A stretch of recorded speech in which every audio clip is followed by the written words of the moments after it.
आदरणीय दशमित नमस्कार। कार्यक्रम दलित सवालमा हार्दिक स्वागत छ।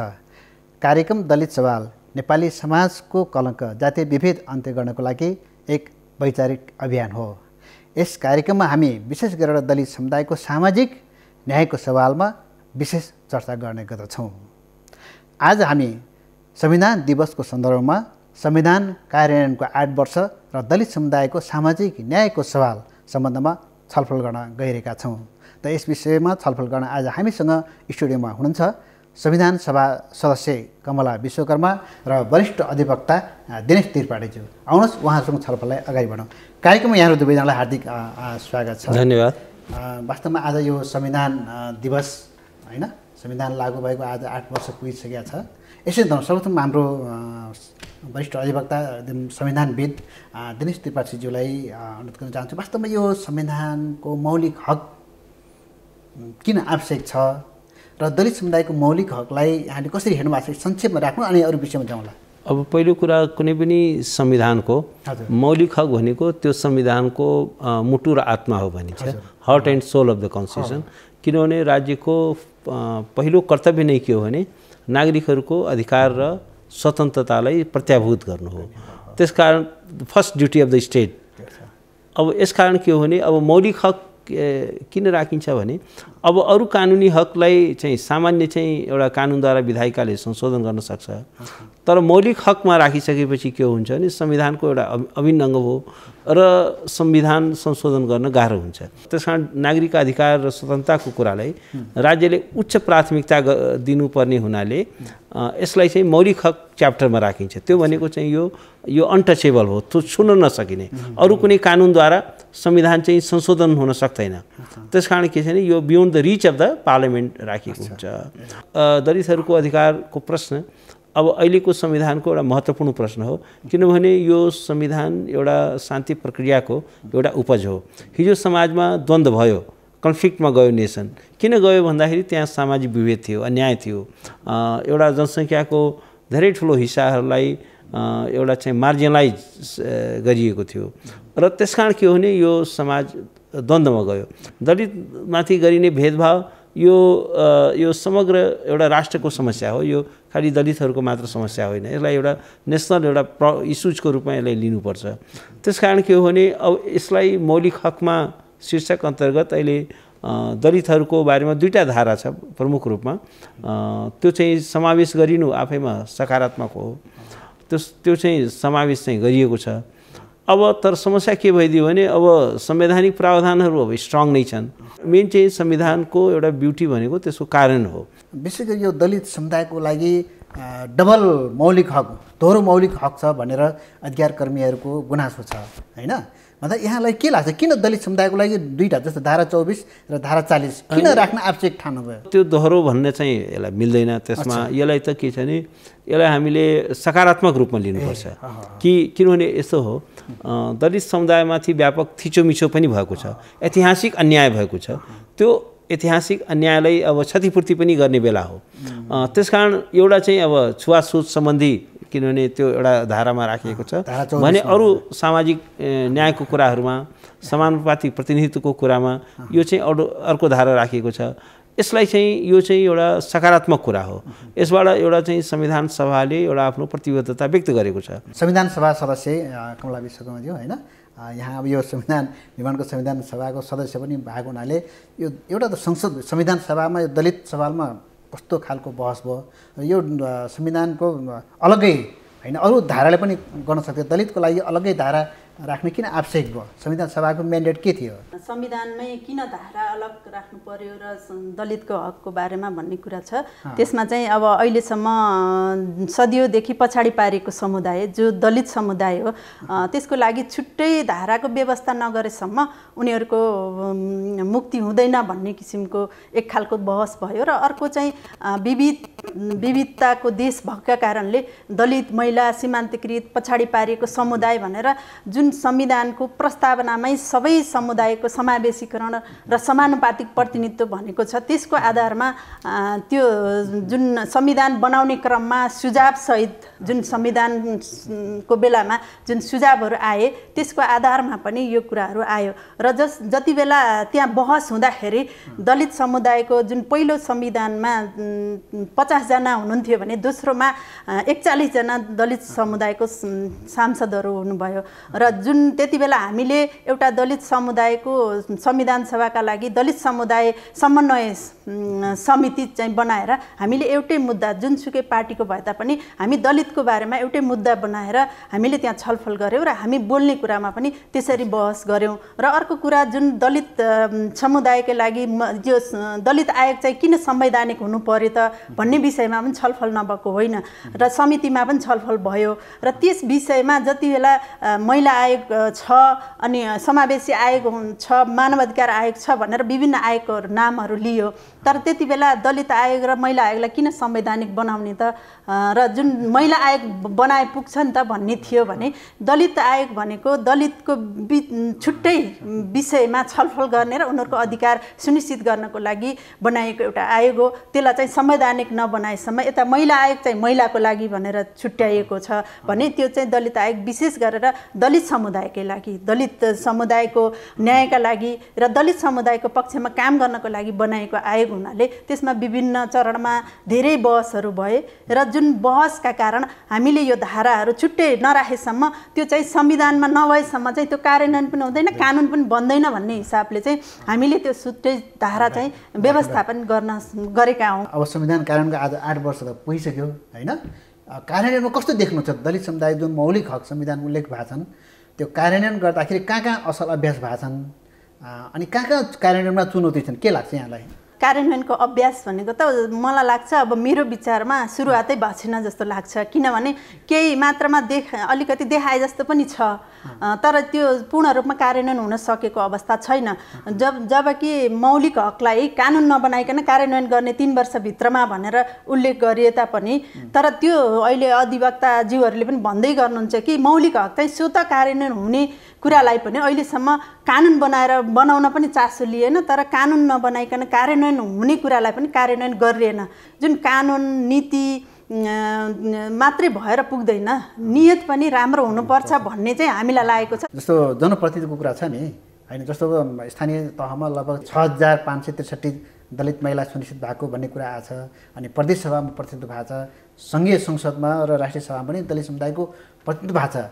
यसलाई कसरी हेर्नु भएको छ, यो पर्याप्त छ कि छैन, के छ? जुन कानुन स्थानीय तहको कानुन बन्यो, निर्वाचनमा दलित महिला अनिवार्य बन्यो, यो सबल पक्ष त भयो, त्यति बेलै बनेको कानुन हो। जति बेला संविधान जारी हुने बेलामा बनेको कानुन सँगसँगै चुनावको लागि चाहिँ त्यो कानुन बन्यो। बनिसकेपछि अनिवार्य दलित महिला 2 जना महिला मध्ये 1 जना दलित महिला अनिवार्य हुनुपर्छ भन्ने कानुन बनेको कारणले चाहिँ अहिले महिलाहरूको प्रतिनिधित्व स्थानीय तहमा केही बढेको छ। तर पनि त्यो राम्रो पक्ष हुँदाहुँदै पनि तर उहाँहरूको महत्त्वपूर्ण भूमिका छैन, अर्थपूर्ण सहभागिता नरहेको कारणले जस्तो सदस्यमा मात्रै सीमित रहेको अवस्था छ। उहाँहरूको महत्त्वपूर्ण भूमिका नभएसम्म हामीले प्रतिनिधित्व मात्रै गराएर हुँदो रहन्छ भन्ने कुरा अहिलेको बुझाइ छ। 2 पटक चुनाव भयो, तर चुनाव हुनासाथ हामीले हाम्रो आशय के थियो, हाम्रो चाहना के थियो भने हामीले त अब प्रतिनिधित्व धनपछि झन् बढ्दै जान्छ, विभिन्न अर्थपूर्ण सहभागिता हुन्छ भन्ने थियो, तर अहिले चाहिँ प्रतिनिधित्व पनि केही घटेको छ। 2078 जनसङ्ख्या अनुसार 15% भनेको छ होइन,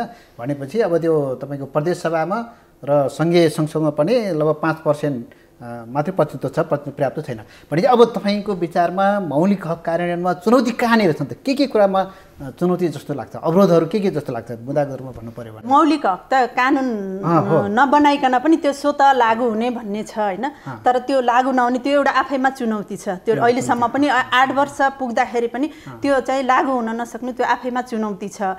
र अर्को कुरा अब भएका जुन कानुनहरू छन् र बनेका कानुनहरूलाई पनि कार्यान्वयन नसक्नु त्यो अर्को चुनौती छ भने अर्को चुनौती भनेको जुन कानुनै नबन्नु जस्तो जातीय छुवाछुत सजाय कसुर अनि 2068 भनेर भनियो, त्यसलाई फेरि तोडमोड गरेर अहिले पछिल्लो चरणमा फेरि सामाजिक विभेद भनेर सबै राख्नुभयो। सामाजिक विभेद भनेको त त्यहाँ विभिन्न प्रकारका विभेदहरू हुन्छ, दलितका लागि भनेर विशेष त्यो बनाइएको थियो, त्यसलाई फेरि तोडमोड गरेर सामाजिक विभेदमा राखिसकेपछि त अब त्यो बनेको कानुन पनि कार्यान्वयन हुन सकेन, अर्को पनि पूर्ण रूपमा बन्न नसकेको अवस्था छ।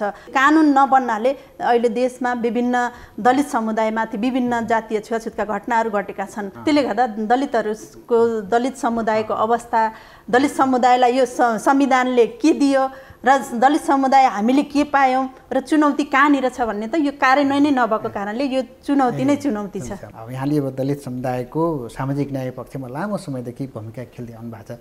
अब के लाग्छ त, अब उहाँले भन्नुभयो अब मौलिक हक त होइन स्वतः चाहिँ नै कार्यान्वयन हुनुपर्ने हो भने त्यो संविधान जारी भएको 8 वर्ष भइसक्यो। संविधानको धारा 41 अनुसारका अरू ऐनहरू बनिरहेछन्। यहाँलाई के लाग्छ, जस्तो चुनौतीको रूपमा अवरोधको रूपमा के देख्नुहुन्छ त यहाँले? संविधानलाई कार्यान्वयन गर्नका लागि राज्यका संयन्त्रहरू क्रियाशील हुनु पर्यो। राज्यका संयन्त्रहरू क्रियाशील हुनका लागि राज्यको गम्भीर राजनीतिक इच्छा शक्ति चाहियो, गम्भीर प्रतिबद्धता चाहियो। अब अहिले मैले देखिरहेको के हो भने यो खास गरेर सामाजिक न्यायको प्रश्नमा, दलित समुदायको प्रश्नमा राज्यको जुन प्रतिबद्धता चाहिँ ओठे प्रतिबद्धता मात्रै छ, शाब्दिक प्रतिबद्धता मात्रै छ, त्यो जेन्युइन एउटा चाहिँ कमिटमेन्ट राज्यको छैन। किनभने हाम्रो यो संविधान भनेको एउटा ट्रान्सफर्मेसिभ कन्स्टिट्युसन हो। यसले विभेदलाई, द्वन्द्वलाई समाप्त गर्नको लागि एउटा पिस कन्स्टिट्युसनको रूपमा आएको हो।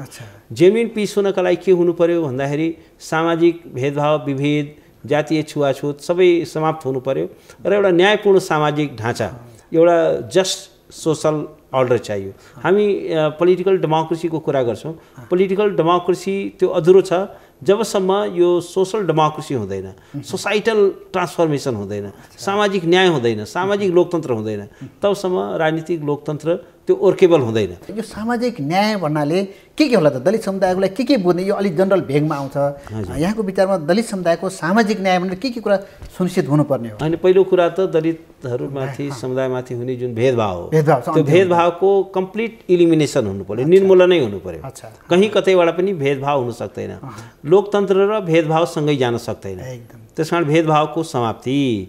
अर्को कुरा के हो भने अब खालि हामी जुन भेदभावको समाप्ति औपचारिक रूपमा हुनु मात्रै पर्याप्त छैन। त्यसको लागि हामी जुन समानताको कुरा गर्छौँ, समानता भनेको औपचारिक समानताले हुँदैन, जेन्युइन सब्सट्यान्टिभ इक्वालिटी हुनु पर्यो। सब्सट्यान्टिभ इक्वालिटी हुनलाई दलित समुदायलाई चाहिँ के हो भने आर्थिक सामाजिक इम्पावरमेन्ट हुनु पर्यो, सशक्तिकरण हुनु पर्यो, आर्थिक चाहिँ क्षमता बढ्नु पर्यो, शिक्षामा पहुँच बढ्नु पर्यो, न्यायमाथि पहुँच बढ्नु पर्यो। जबसम्म आर्थिक क्षेत्रमा पहुँच बढ्नु पर्यो, जबसम्म यो पहुँच बढ्दैन तबसम्म चाहिँ इम्पावरमेन्ट हुँदैन।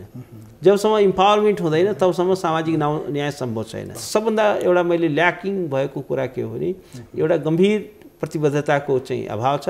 अर्को कुरा के छ भने हामीले यो दलित समुदायमाथि भएको भेदभावलाई एउटा समग्र यो मानवाधिकारको मुद्दाको रूपमा पनि स्थापित गरिएको छैन। एउटा कुरा हामी के स्पष्ट हुनु पर्यो भने जनसङ्ख्याको जबसम्म यत्रो लगभग 15% to 17% पपुलेसन दलित समुदायको रूपमा रहेको छ। यो भनेको धेरै ठुलो जनसङ्ख्या हो। जबसम्म यत्रो जनसङ्ख्याको लागि समानता, न्याय, मानवाधिकार सुनिश्चित हुँदैन तबसम्म चाहिँ यो त राज्य पनि शान्तिपूर्ण हुन सक्दैन र यत्रो समुदायलाई चाहिँ एउटा चाहिँ विभेदमा पारेर त्यहाँ लोकतन्त्र पनि समुन्नत हुँदैन, त्यसले आर्थिक विकास पनि गर्दैन, नेसनल प्रोग्रेस पनि हुँदैन। त्यस कारण एउटै कुरामा के भन्छु भने यसलाई एउटा राज्यको प्रतिबद्धता त हुनु जरुरी छ। खास गरेर नागरिक समाजले पनि यसलाई एउटा मेन स्ट्रिमिङ गर्नुपर्ने आवश्यकता छ।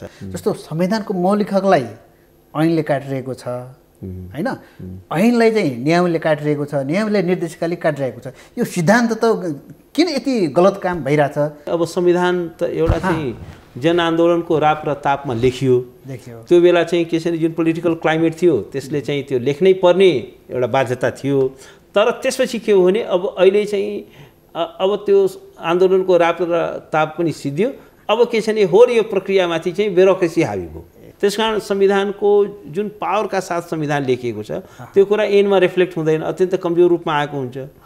अब नियमावली बनाउँदा झन् हुन्छ। अब संविधान सभा सदस्य अब यहाँले चाहिँ दलित समुदायको तर्फबाट हुँदा अब चाहिँ वास्तवमा संविधानमा संशोधन गर्नुपर्ने हो कि अब के आवश्यक छ त? अब संविधान कार्यान्वयन गर्नलाई अधिकार कर्मीको हिसाबले के छ त? पहिलो त हामीले जुन संविधानमा व्यवस्था गरिएको छ दलित अधिकारको बारेमा त्यसलाई चाहिँ कार्यान्वयनको पाटोमा लैजानुपर्छ र त्यो चाहिँ कानुन बनाउनुपर्छ। संविधान त कानुन बन्नुपर्छ। ठिक छ, ठिक छ, यहाँले म यहाँ छु। अब अर्को कुरा के छ भने जस्तो दलित अधिकार कर्मीले यहाँलाई नै के आक्षेप छ भने जस्तो मौलिक हक संविधानको धारा 41 को कार्यान्वयनमा जस्तो अहिले पनि त्यसको भनेको राज्यका हरेक निकायमा दलित समुदायको प्रतिनिधित्व हुने भने होइन। अहिले पनि लोकसेवा आयोगमा दलितको प्रतिनिधित्व छैन, राष्ट्रिय योजना आयोगमा प्रतिनिधित्व छैन, निर्वाचन आयोगमा प्रतिनिधित्व छैन, मानवाधिकार आयोगमा प्रतिनिधित्व छैन।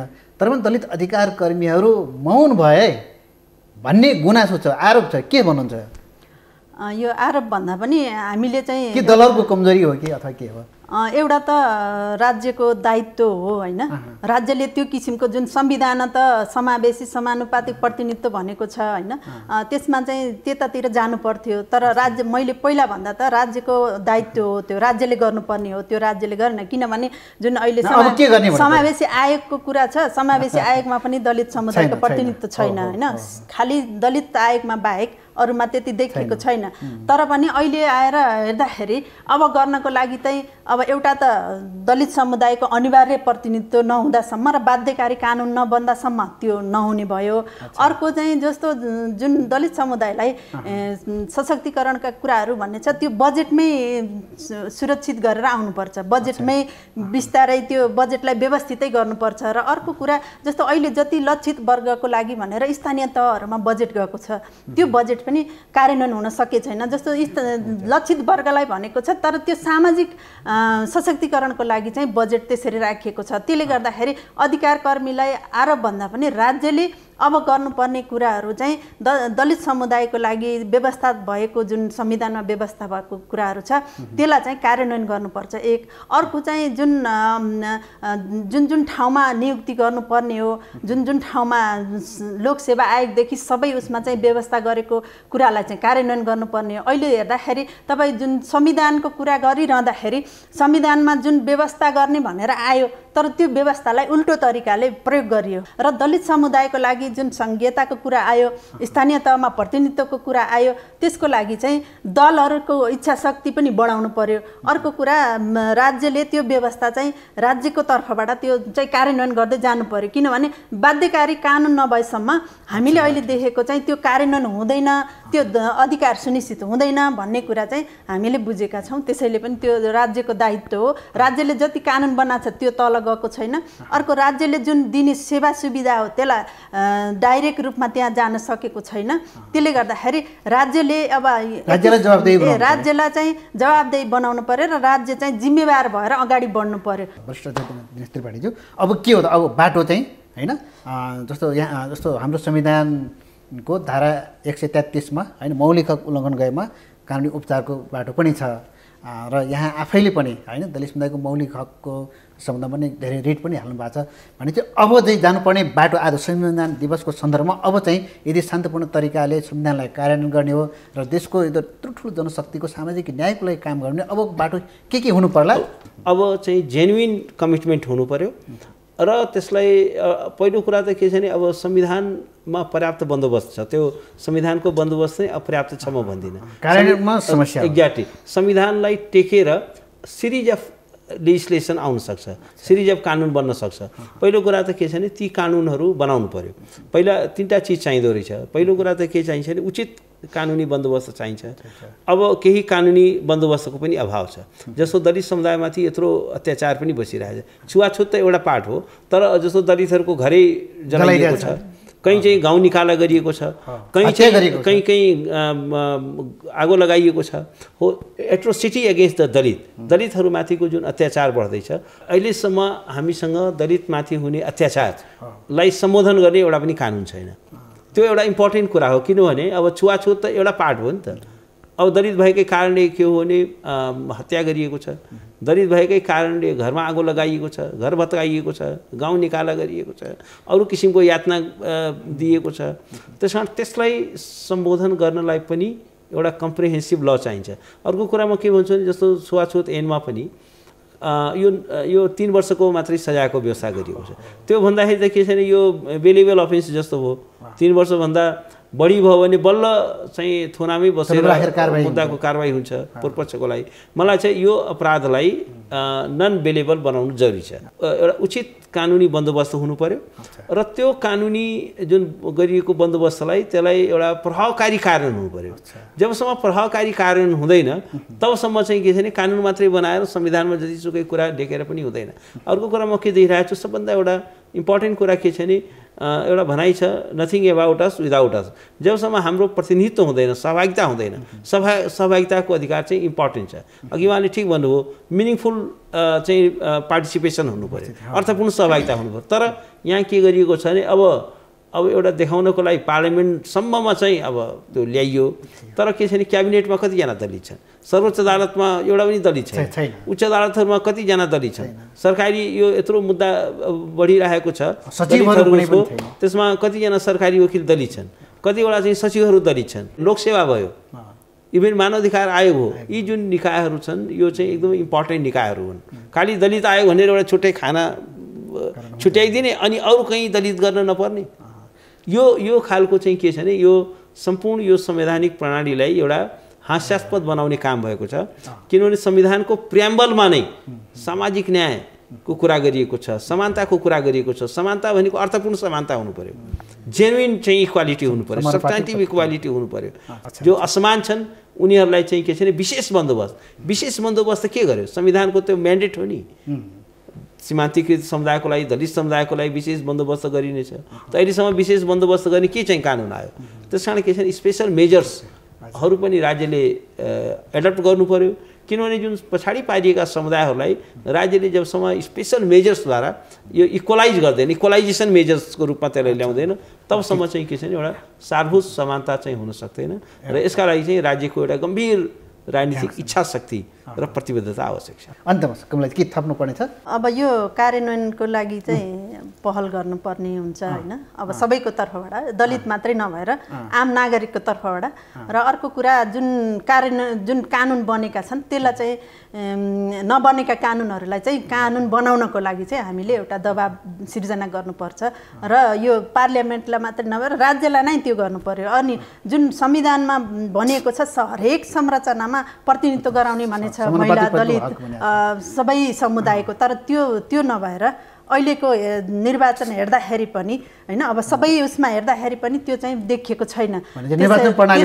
निर्वाचन प्रणालीमा पनि बाध्यकारी कानुन चाहिँ बनाउनु पर्छ, भएकालाई चाहिँ कार्यान्वयन गर्नु पर्यो, बनाउने कानुन बनाउनु पर्यो। अर्को चाहिँ त्यो सबै तहमा पुर्याउनु पर्छ, किनभने केन्द्रमा मात्रै सीमित राखेर भएन। अहिले स्थानीय छ, प्रदेश छ, त्यो सबै तहमा चाहिँ यो कानुन बनाउनको लागि र यो जुन भएका कानुनहरूलाई त्यहाँसम्म पुर्याउनु पर्छ भन्ने हुन्छ। अब यो हाम्रो आजको छलफलको समय अब यहीँ सकिन्छ। यहाँहरूसँग आउने दिनमा फेरि हामी चाहिँ छलफल गर्नेछौँ र विशेष गरेर आजको छलफल अनुसार यो संविधान कार्यान्वयनको 8 वर्ष कम्तीमा पनि यो संविधानको प्रस्तावना र मौलिक हकमा भएका कुराहरू र दलित समुदायको पक्षमा चाहिँ कार्यान्वयन गर्नलाई चाहिँ अब चाहिँ राजनीतिक दलले, राज्यले सोध्नु पर्यो भन्ने कुरा आजको मोटामोटी निष्कर्ष रह्यो।